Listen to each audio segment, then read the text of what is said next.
Hello friends, कैसे हैं आप लोग। चुनाव आ गया है बिहार में, आप सब वोट देने जरूर जाइए। पर मेरी कुछ राय है वो सुन लीजिए।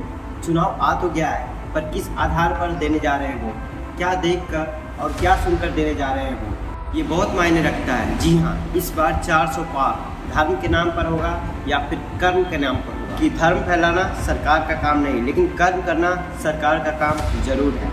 समय आ गया है कि आप संविधान को और लोकतंत्र को मजबूत कीजिए। और आप लोग समझदार हैं, सही गलत का फर्क जानते हैं। 10 साल से जो हो रहा है उसका हकीकत आप सबके सामने है। और ये सब देखकर भी आप धर्म के नाम पर वोट देंगे तो आगे आने वाले परेशानी के लिए तैयार रहिए।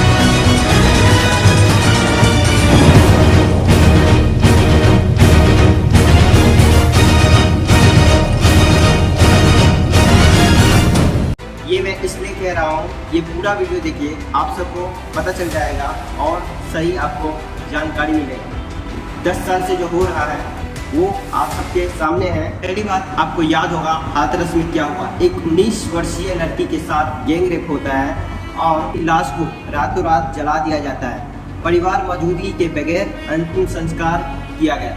दूसरा है मणिपुर में 4 मई को 2 महिलाओं को निर्वस्त्र कर सड़क पर घुमाया जाता है और लड़कियों का रेप कर उसका हत्या कर दिया जाता है।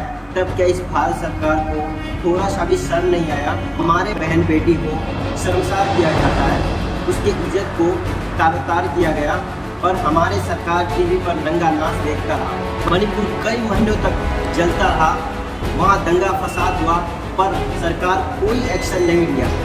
तीसरा है लद्दाख में 30,000 से ज़्यादा लोग प्रोटेस्ट करता है अपने हक के लिए, पर सरकार इसका कोई जवाब नहीं दिया।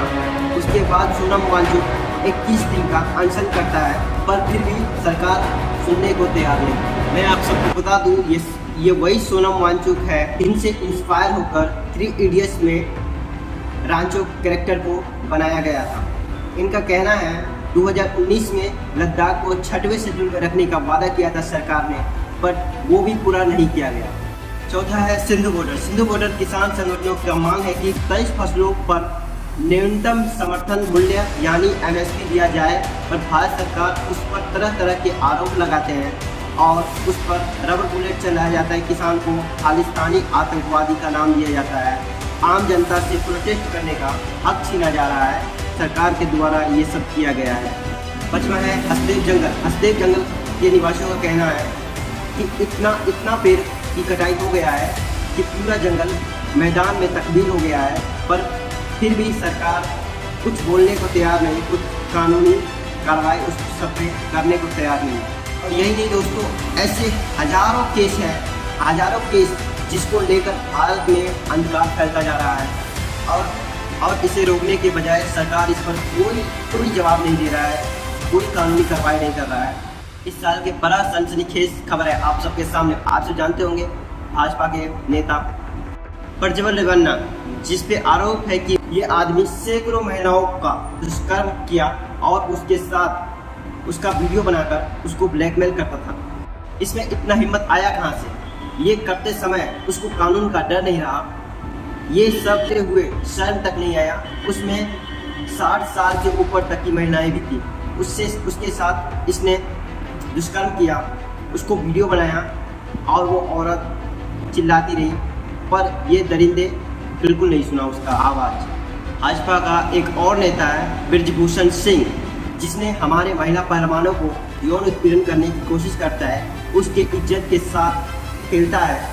ये सब भाजपा के राज में हो रहा है और सरकार कुछ नहीं करता इन सब पे। और जब महिला पहलवान न्याय मांगता है तो उस पर कोई एक्शन नहीं लिया जाता है, उसका बात तक नहीं सुना जाता। उसके बाद सरकार के सामने हमारे महिला पहलवान गोल्ड मेडलिस्ट जो रख देता है, तो सरकार को इन सब पे कोई कार्रवाई नहीं करता। क्या यही है सरकार का काम?